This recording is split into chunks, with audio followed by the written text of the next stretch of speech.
So the geology, the precipitation-induced weathering is one of the pieces of evidence for a much older Sphinx.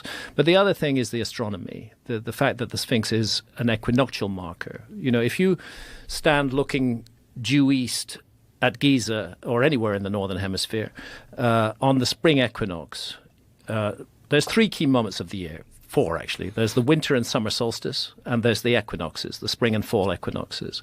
On the summer solstice, the sun rises far to the north of east. On the winter solstice, it rises far to the south of east.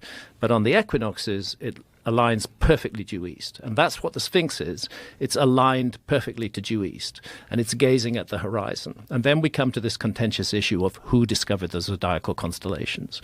Because the Sphinx, 12,500 years ago, was gazing at dawn on the spring equinox at the constellation of Leo.